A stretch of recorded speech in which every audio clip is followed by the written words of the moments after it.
এই পেশাব থেকে অপবিত্র থাকার কারণে বেশিরভাগ কবরের আযাব হয়। পেশাব করার পর যদি পেশাব গায়ে বা জামা কাপড়ে লাগে, এরকম লাগছে এরকম সন্দেহ হয়, তাহলে কি এরপরের ইবাদতগুলো জায়েজ হবে?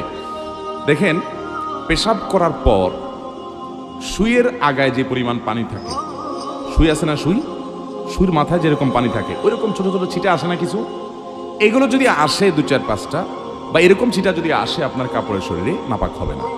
এটার কারণে নাপাক, এটার কারণে অহেতুক পেরেশান হবে না। তবে এগুলোর জন্য না আসে তার জন্য সতর্ক থাকতে হবে, কারণ ফাইন্না আম্মাতা আযাবিল কবরি মিনহু, নবী সাল্লাল্লাহু আলাইহি ওয়াসাল্লাম বলেছেন ইস্তানজিহু মিনাল বাউল, পেশাব থেকে তোমরা বেঁচে থাকবে, সতর্ক থাকবা, কারণ বেশিরভাগ কবরের আযাব পেশাব থেকে অসতর্ক থাকার কারণে এবং চগলখুরি একজনের কাছে আরেকজনের কাছে লাগানোর জন্য, সবার কাছে যায় ভালো থাকে পিছনে বদনাম করে, এই চরিত্রের কারণে আর এই পেশাব থেকে অপবিত্র থাকার কারণে বেশিরভাগ কবরের আযাব হয়। এই জন্য পেশাবের ফোঁটা থেকে বাঁচে থাকার চেষ্টা করবেন। দাঁড়ায় যদি সরসর করে পেশাব করে দেন তাহলে ছিটা বেশি আসবে, এই জন্য বসে বসে করবেন এবং উপযুক্ত জায়গায় করবেন। তারপরও যদি ছিটা চলে আসে, ওই যে সুইয়ের আগার পরিমাণ এরকম ছিটা আসলো 2টা 4টা 6টা, এতে কি হবে না, নাপাক হবে।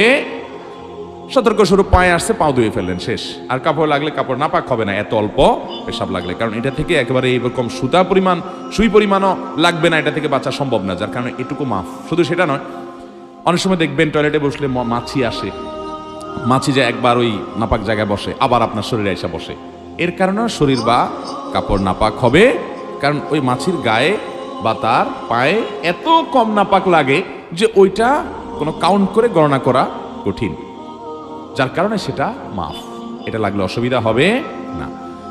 এর বাইরে যদি মনে করেন পেশাব অনেক বেশি লেগে গেছে, একেবারে 1 দেড়হাম পরিমাণ আরো বেশি লেগে গেছে, এরকম নিশ্চিত হন, তাহলে তো নাপাক হবেই। তাহলে যে জায়গা নাপাক আছে ওই জায়গা ধুয়ে ফেললে আপনি নামাজ পড়তে পারবেন। আবার অনেকের আছে লাগে নাই কিন্তু তার সন্দেহ হয়েছে, যেমন প্রশ্ন যিনি করছেন উনি, অনেকের আছে এটাকে বলা হয় সূচিবায়ুর রোগী, আছে না এই রোগ, যে লাগছে মনে হয় এই মনে হয় দিয়া নাপাক হবে না, এই মনে হয় কোনো বেল নাই, এটার পাত্তা দেওয়া যাবে না। এরকম সন্দেহ রোগের কারণে অনেকে দেখবেন ওযু করতে আধা ঘন্টা সময় লাগে, আছে না নাই, ওযু করতে আধা ঘন্টা সময় লাগে কেন? তার সন্দেহ হয় মনে হয় একটু শুকনা রয়ে গেছে। হাদিসে আসছে 3 বার ধুইতে, সে 30 বার ধোয়ার পর তার সন্দেহ থাকে আরো, এটা সন্দেহের রোগী, এই সন্দেহকে পাত্তা দেওয়া যাবে।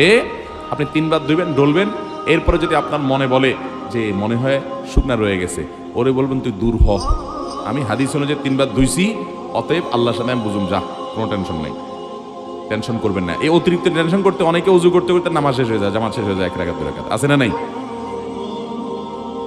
মুখে নিয়ত, এটা তো পড়া কোনো নির্দেশ করা দিছে নাই। আমি একবার এক ব্যক্তিকে দেখলাম নামাজের পাশে দাঁড়াইছে জামাতে, আমার পাশে আইসা সে নাওয়াইতুয়ান পড়তে পড়তে এই অর্ধেক পড়ে আবার শুরু থেকে পড়ে, হয় নাই মনে হয় আবার পড়ে, এসব করতে করতে ইমাম বেচারা রুকুতে যায়, রুকুতে ওইটা দাঁড়াই হয়ে গেছে, আর সে নাওয়াইতুর মধ্যে পড়ে রয়েছে, যেটা পড়ারই কোনো নির্দেশ ইসলামে নাই।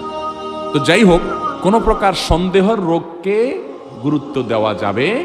হ্যাঁ, আপনার প্রায় এরকম হয় না, হঠাৎ করে মনে হচ্ছে পেশা ভিজা এবং কাপড়টা মনে পড়ে গেছে, সন্দেহ হচ্ছে, তাহলে ওটাকে ধুয়ে ফেলান, বাস শেষ।